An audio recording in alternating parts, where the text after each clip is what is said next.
Hello friends, আশা করি সবাই খুব ভালো আছো। আমি চিত্রা, এটা আমার চ্যানেল মেক চিত্রা স্টোরি। আমার চ্যানেলে সবাইকে অনেক অনেক ওয়েলকাম। তো এটা ডেলিভারির দিন সকালে আমি ডেলিভারিতে যাব আর কি।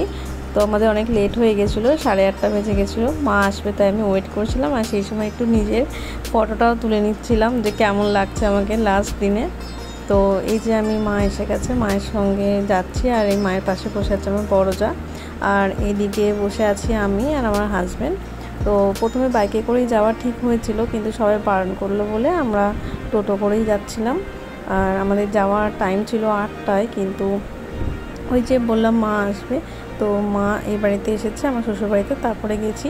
খুব টেনশনের মধ্যেই ছিলাম আর অনেকটা আনন্দের মধ্যেই, সেই নিয়েই গেছিলাম।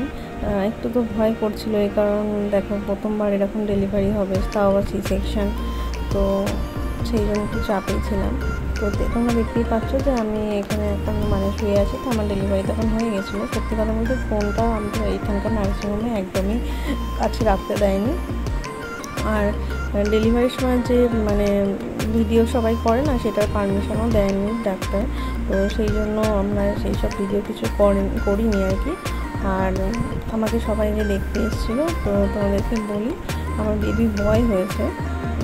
তো আমি এটা পরের দিনকে অনেকটাই ভালো ছিলাম। তো সেই দেখতেই পাচ্ছ গল্প করছি। তো সেই জন্য আমার ননদ, এটা ছোট ননদ, শাড়ি পরে আমার নিজের ননদ, এটা আমার বোন ভিডিও ওই করে দিয়েছিল। ভিডিও হয়ে যাওয়ার পর আবার ফোন ওই নিয়ে চলে যাচ্ছিলো। তো সবাই এসেছিলো দেখতে, মা এসেছিলো, ভালো লাগছিলো। আর বেশি দিন আমাকে ওখানে থাকতে হয়নি, আমি 3 দিন এনেছিলাম, তারপরেই ছুটি হয়ে গেছিলো আমার। তো যাই হোক, আমার সেই দিনকে ডেলিভারির পরে একটু সবাই বলে না খুব কষ্ট হয়, খুব প্রবলেম হয়। তো আমার সত্যি কথা বলতে এতটা অসুবিধা হয়নি, মোটামুটি বলতে নেই আমি ঠিকই ছিলাম। তো এই যে দেখছো, আবার ওই যে তোমার দাদার এক বন্ধু এসছে, এই যে আমার পুচকুসোনা। আর তখন তো সেইভাবে ফটোও তুলতে দিচ্ছিল না, কিন্তু অনেক বলার পরে ওর ছবিটা তোলা হয়েছিল। ওরা তো সেইভাবে কাছে আনছিলই না সবার। এখানে আমাদের নার্সিংহোমে এরকমই পারমিশন দিয়েছিল। আর এই যে এটা আমি বাড়ি ফেরার দিনে পুচকুকে নিয়ে বাড়ি ফিরছি, তখন ভীষণ কষ্ট হয়েছিল ফেরার সময় আর কি। কারণ কি, নার্সিংহোমে না লিফট ছিল না, আমি সিঁড়ি দিয়ে নেমে এসে এত কষ্ট হচ্ছিলো, কী বলবো, ব্যাক পেন হচ্ছিলো এত, খুব কষ্ট হয়েছিল। তো ওকে নিয়ে যে ফিরছি, বাড়িতে বোন আর কি রয়েছে, ও সমস্ত নাকি সাজিয়ে গুছিয়েছে। আসলে আমি শ্বশুরবাড়িতেই যেতাম, কিন্তু প্রেগনেন্সির সময় যেহেতু শ্বশুরবাড়িতেই ছিলাম, সেই জন্য আমার মায়ের ইচ্ছা ছিল যে এবারে পুচকুকে নিয়ে এই বাড়িতেই রাখি, সেই জন্য আরও এই বাড়িতেই এসেছি।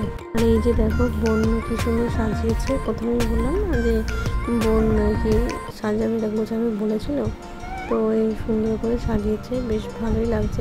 সকাল থেকেও এইসব নিয়ে ব্যস্ত ছিল, ওই জন্য আর নার্সিংহোমে যায়নি। সুন্দর করে অনেক টাইম নিয়ে ধরে ধরে একা একাই সমস্তটা করেছে, কারণ বাড়িতে তো সেইভাবে কেউ ছিল না। তাই ওই একা একা নিজেই যতটুকু যা পেরেছে সেটুকু নিজের মতো করে সুন্দর করে সাজিয়েছে। যেহেতু খুবই বৃষ্টি পড়ছিল, ওই জন্য আমি আগে বেরিয়েছিলাম। তোমার দাদাই ব্যাগটা নিয়ে গেল, কারণ একা একা খুব কষ্ট না হলেও তা বুঝতেই তো পারছো, একটু তো অসুবিধা হবে। আর গাড়িটা দাদা বললো যে একটু ঘুরিয়ে আনবে, যে চালাচ্ছিল সেই দাদা, কারণ কি তাহলে ও তো ওই পাশে আছে আমাদের কুচকুচো না, তো ওকে তাহলে এখানে বার করতে সুবিধা হবে গাড়ির ভেতর থেকে, কারণ বৃষ্টি এত পড়ছে, ওকে এদিক থেকে এনে ঘুরিয়ে বার করা একটু সমস্যা হয়ে যাবে। আর আমার মা তো ওকে ওইভাবে নিয়ে আছে, তো সেক্ষেত্রে ওই দিকের গেট থেকে এদিকে গেট অব্দি আসতে একটু অসুবিধা হবে। তো সেই জন্য গাড়িটাকে ঘুরিয়ে আনা হয়েছে। আর আমার বোন তো পুরো রেডি ফটো তুলবে বলে, ও অনেকক্ষণ ধরে সাজিয়ে গুছিয়ে দাঁড়িয়েছিল। আর তোমার দাদা এই যে দেখতেই পাচ্ছ ভিজে গেছে বাইকে করে আসতে গিয়ে, আর ও এই যে ছাতাটা ধরেছে কুচকুকে বার করবে বলে।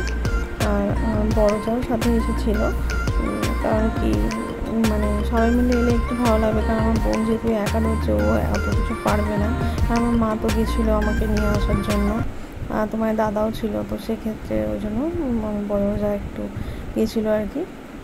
তো এই যে কচুসোনাকে নিয়ে ঘরে আনা হচ্ছে, কত ছোট দেখো, ছোট্ট বেবি, একদম কচি। আর আমি তো আগেই চলে এসেছি। প্রচণ্ড বৃষ্টি, প্রচণ্ড মানে ওখানে যেদিন থেকে হয়েছে সেদিন থেকেই পুরো বৃষ্টি শুরু হয়েছে। এমন কেউ বাড়িতে এসেছে সেদিনকেও প্রচণ্ড বৃষ্টি।